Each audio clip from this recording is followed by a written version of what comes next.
Welcome to The Weekly Trend, a podcast for navigating the markets through the lens of technical analysis.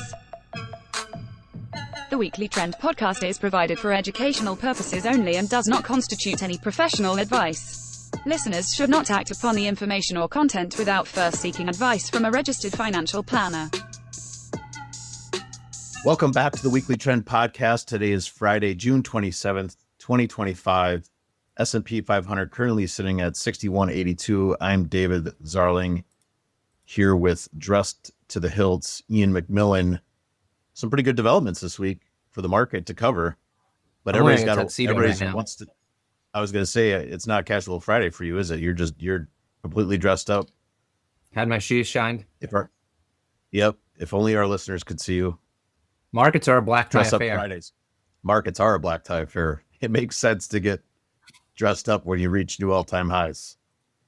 Yeah, that's true. Hey, let's dive into that. New all-time highs for NASDAQ 100. That was Wednesday. And here we are Friday, a couple days later. Still intraday. The new all-time highs for the S&P. Yeah. And lots of things before this.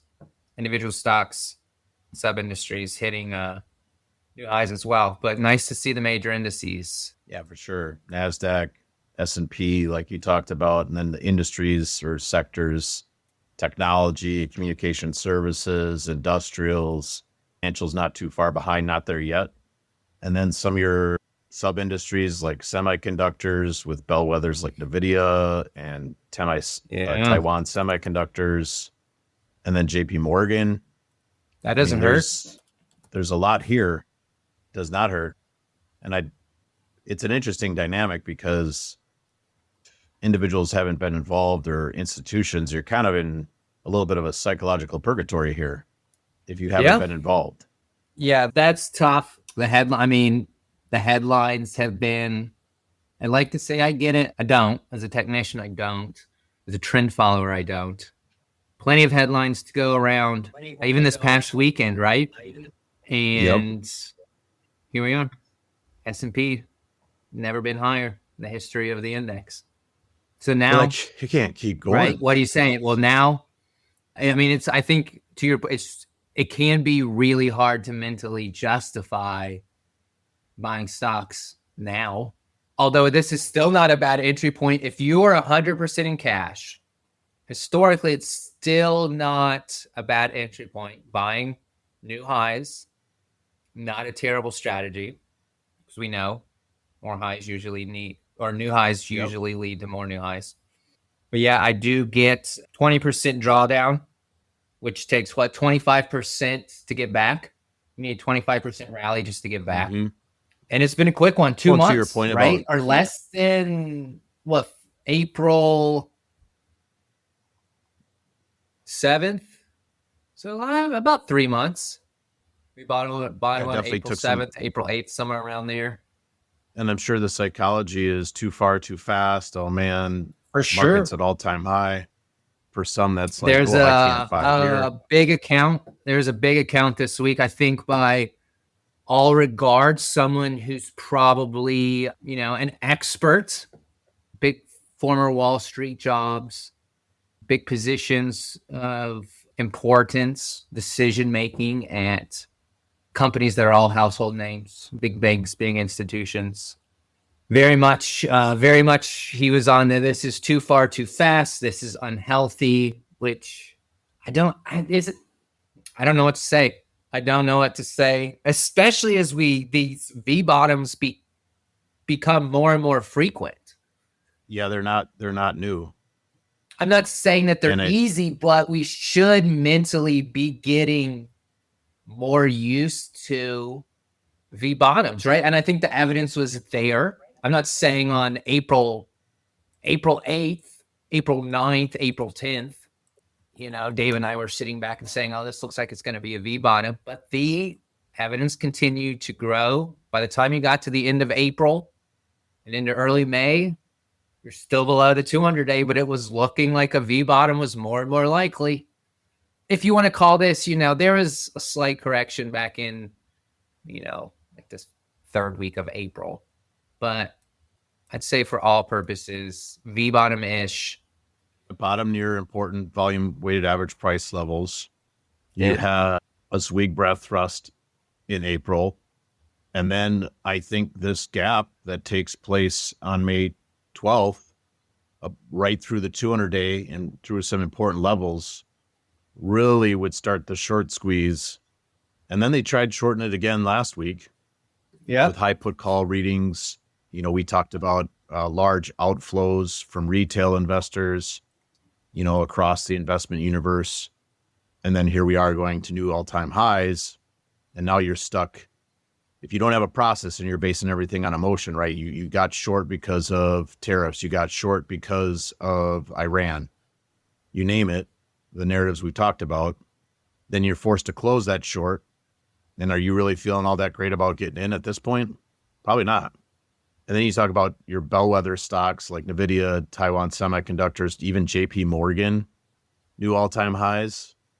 The too far, too fast, I guess. I mean, it could turn into that where we consolidate for a while. A lot of participation there under the surface. Even taking and there's a sector like industrials. New all-time highs, underperform. I mean, still not, it doesn't have a terrible relative chart, but it's definitely taking a hit. Looks really good underneath the surface. You've got things that are in uptrends, participating, may not be outperforming, but this is, I wouldn't say it's a mega cap growth fueled rally. Those look good and they are leaders, but there are things too. Yeah, for sure. And when has it ever been bad when there's overwhelming demand for stocks? New all-time highs. Especially in the names that move the indexes the most. And we know that new all-time highs tend to happen in clusters. Heading into this week, we'd only had 3 new all-time highs in the S&P, that happened in January and February. Last year, we had 57 new all-time highs in the S&P 500. You could start stacking. That's over one a week. Yeah, you could start stacking some new all-time highs here.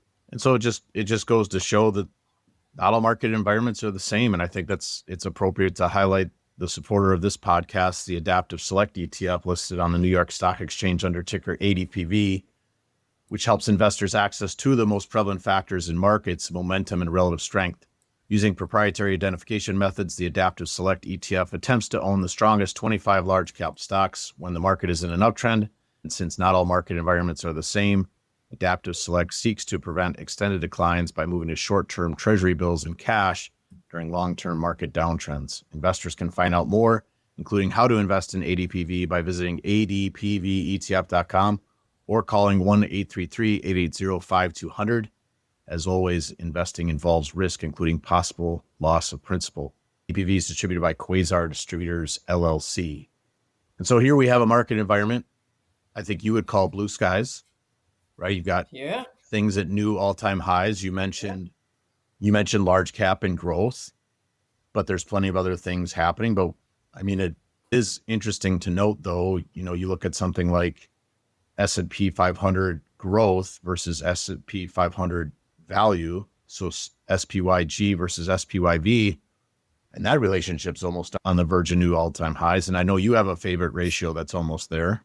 Yeah, growth versus value continues to point towards tech and all that fun stuff we've seen in the last few years. High beta, low vol. Yeah. Looking strong, has recovered. I think that's another great risk on indicator. We definitely want to see high beta stocks outperforming low vol stocks. Well, and I even think, we're fans of momentum. And when you look across the factors, momentum continues to hold relative strength. Yes. That's not a bearish characteristic. And here we are heading into July, which is the best month of the year in post-election years, going back 20 years. That's from Ryan Dietrich. So the best month is July? Yeah, in the post-election. Oh, you're supposed to sell in May. Sell in May and walk away, the old adage. Sometimes. Not this year. Not this year. And so we'll see what July looks like. I mean, it's still ahead of us. Can't sit here and predict.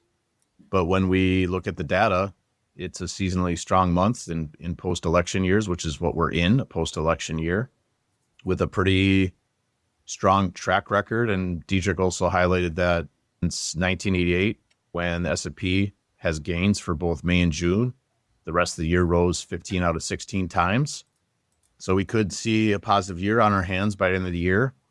Doesn't have to be gangbusters, but I mean, this would be a good start going into at all-time highs. Would be a great start. That's a great tailwind to have. What about underneath the hood? You talked about individual stocks, or maybe you want to touch base on some sub-industries. Yeah, industrials. We know about aerospace. Definitely a hot one. Lots of ETFs to choose from. Definitely some more niche aerospace stuff outside of your PPAs, XARs, nukes, Shield, missile, ROKT, Final Front. Yeah. So that, and I don't know if that's an aerospace thing. Is it more of a, right? Because the space exploration also been a big theme the last few months. Hasn't gotten as much media time as things like AI, but the whole space exploration thing. Yeah, like the Kensho Final Frontiers rocket. Yeah. We were talking before we hopped on here, the GEV, GEV, Vernova. I don't know that that's base or space, but there's just a lot of different pieces here from across a lot of what I would consider, or what many would consider, risk-on areas. These aren't areas that you would be talking about if a recession or a market correction were well underway. We'd be talking about staples or utilities or bonds overall. But we're talking about semiconductors, aerospace, industrials, communication services. I mean, these are risk-on areas. They are. You mentioned semiconductors earlier. I think software looks good. Yeah. Not to go back to high beta, but a lot of this high beta stuff, like your small mid cappy, your popular names, your Robin Hoods, your Roblox, Palantir's down today, but all this stuff, I mean, the stuff that retail likes. I know you mentioned earlier net sellers over the last recently. I don't know. I can't remember the time frame you use. Last few weeks. But this stuff, like your, what is it? CoreWeave.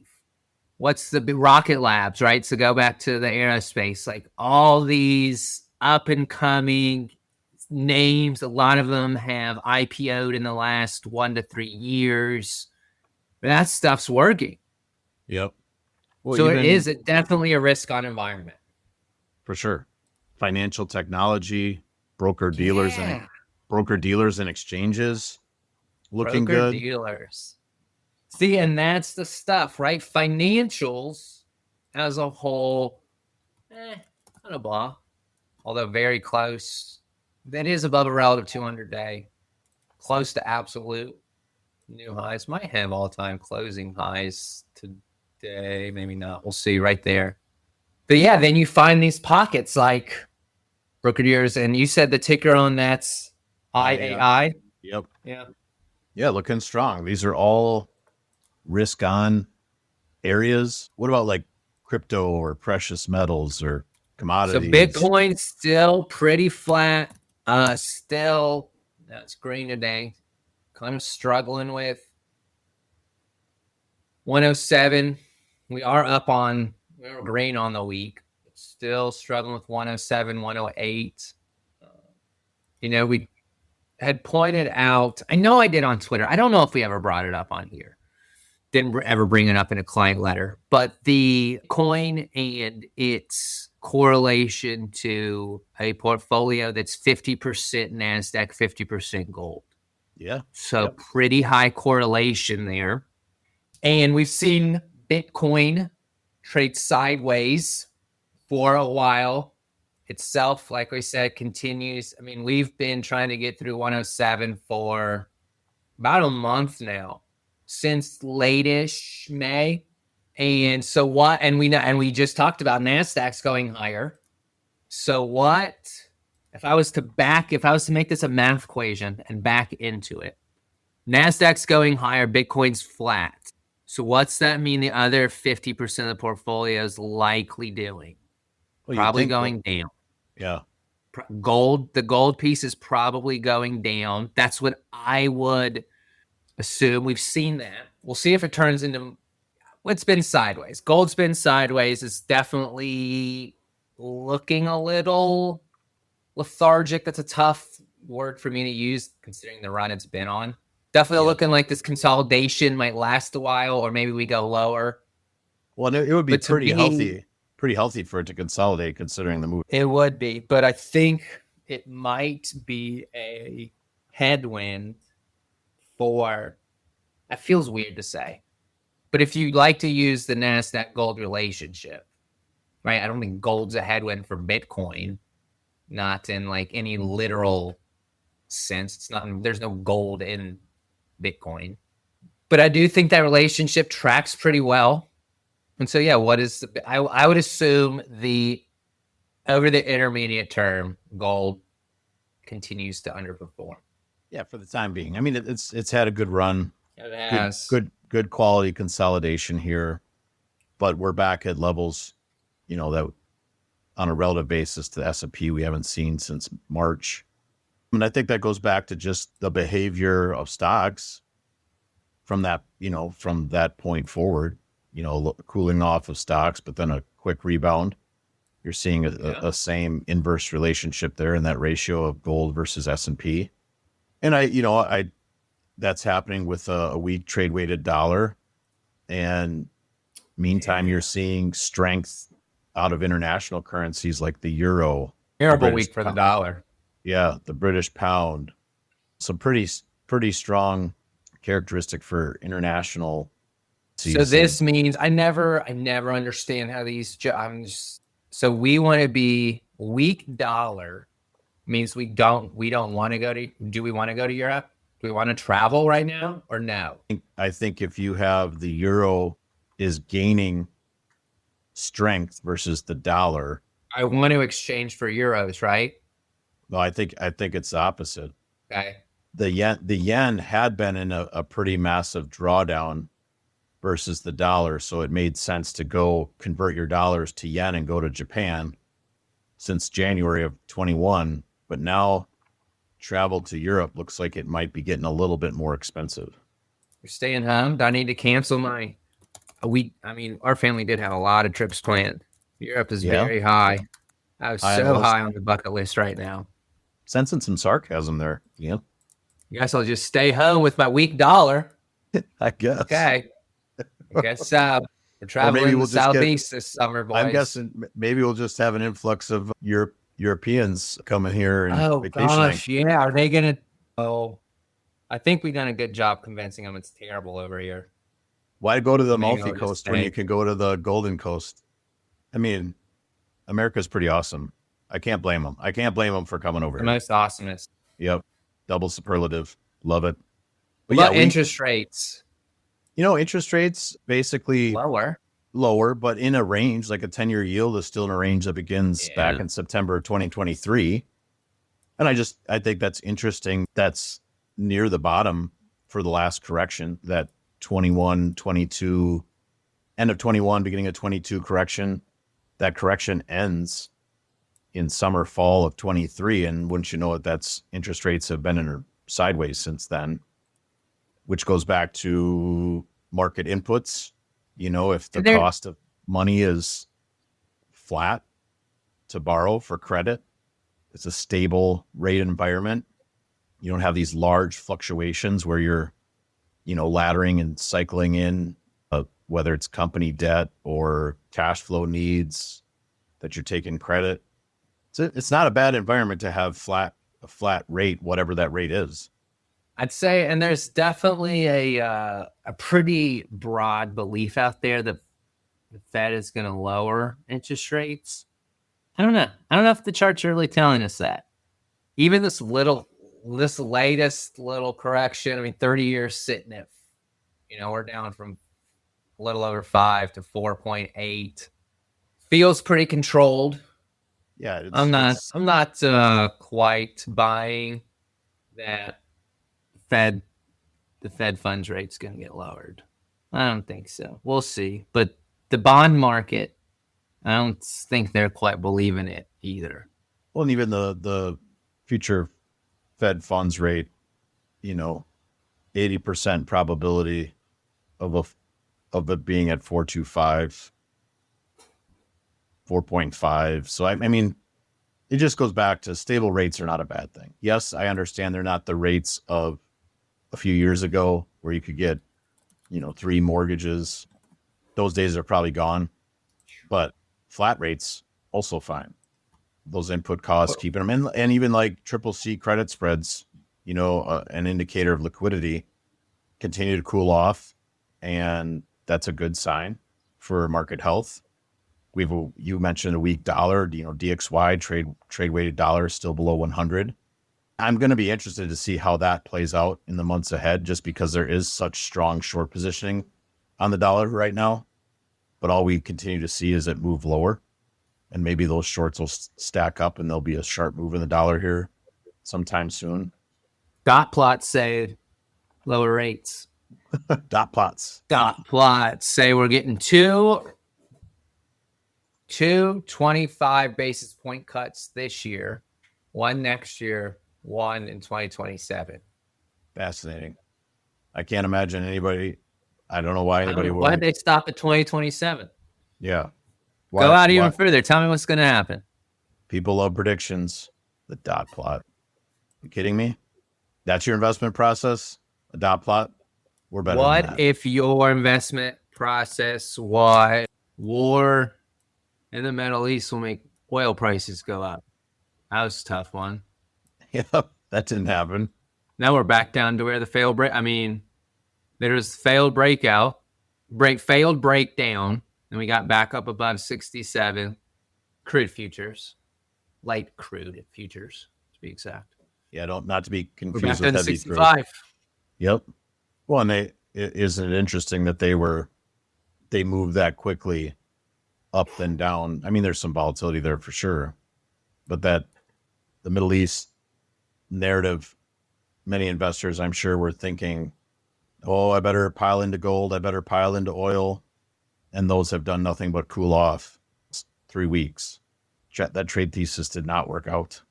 But yeah, rates, 10-year yields in a range.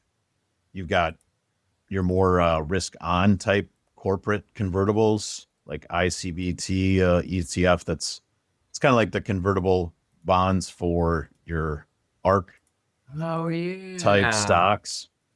I mean, ICBT's at the highest level we've seen since 2021. Wow. Yeah. So that's going out at important levels. If it holds today, not exactly bearish, and like HYG high yield bonds, highest since 2022. I mentioned triple C credit spreads cooling off. So if you want to check boxes, there's quite a few of them for a bullish market environment. Now, well, I got 16 of my 17 boxes checked, Dave. I'm just waiting for this last one. That's right. And then I feel safe getting involved. Right. I get it. If it's one of those, when you think about the makeup of some of these indices, Apple being a big piece of the pie for the S&P 500 and the NASDAQ, it's not like Apple's crushing things out there, but as long as it's not going down, it's going to be pretty hard to bring the market down further. But who knows? We could be on here in 2 weeks and we have a false breakout on our hands, and that would be an indicator that, maybe there's an exhaustion in buying. But I mean, when you look at the NASDAQ, you could make an argument that June 24th was a breakaway gap. Wouldn't that be something? If that moved to new highs on a gap, means we see a lot of people still waiting for this gap to get filled back from, what was that weekend? Because that's how we got above the 200-day. Was that big gap on a Monday? Yeah, May 12th. Yep, and that was a big clue. The fact that we were at the volume weighted average price. We were at the 200-day. we were at prior resistance, and the fact that we gapped right through that. People might remember an episode back then called Hot Knife Through Butter. That's what that was. And that was information that, okay, to have control of this market. And there's going to be some pretty hurt shorts out there. And that's all we've seen since that point forward. Does it continue? I have no idea.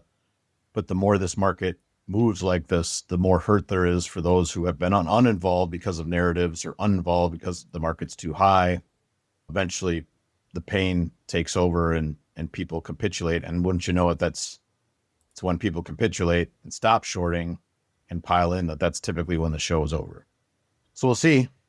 You got any big 4th of July plans? Family, probably try to find a new, we got to find some stuff locally in our new town. You would love Belmont. It's very West Bendish. Oh, nice. So I think there'll be a lot of cool local things going on that we will definitely be checking out. Yeah, maybe a parade, maybe a 4th of July parade. Yeah, parade, local fireworks show, something good. Probably something out on the lake. I'm sure they'll have some fireworks shows. You know, we don't have a boat yet to go out and watch that, but okay, we'll find somewhere. A lot of boat owners leave their keys in there. Yeah. I found out a sad and interesting thing. I've been married to my wife for 24 years, and I just found this out the other day. You just found out it's been 24? No, but it's just a piece of information I didn't know, and I've been married to her for 24 years, is that she likes fireworks shows, but not when I put them on. She's afraid I'm going to blow myself up. She wants to enjoy them with you. Yeah, that's probably it. She said, I don't want Dave running the back office. I want him out here mingling. I appreciate that. Put the best construction on that. Because we were passing a fireworks tent, and I'm like, we should pull over and get some fireworks for up north. And she got, I don't like fireworks that much, especially when you do them. And I was like, oh, you don't like my pyrotechnics? What guy doesn't like fireworks? Girls, I can understand. But that might have to be like an opening interview question, or like whether I'm going to be, whether our friendship's going to have a lasting standing is, do you like fireworks? Because my wife likes fireworks, so that's going to be long standing. It's just if I do them. But yeah, you got to do fireworks on the 4th of July. Have to. Got to celebrate that independence. Kicking the redcoats out of here. Living in freedom. Look what they've become over there. Yeah. Crazy. But anyway, I appreciate you doing this again with me, Ian. I hope you and all our listeners have a wonderful 4th of July. I don't know if we'll have an episode next week. If we don't, obviously we'll be back in 2 weeks, with 4th being next Friday. I hope everyone enjoys that and remembers all the freedoms that we have here. Obviously, I'm very thankful, and I think America is fantastic. So I hope everybody gets to enjoy that. Yeah, I hope you have a great time with the family. I will. One of my favorite places on earth. It's going to be great. Well, thanks for doing this with me, Ian. To those listening, please give us a high ranking on your platform of choice. Share it with your friends. It's like putting on a fireworks show when you do that for us. We really appreciate it. Have a great weekend, everyone.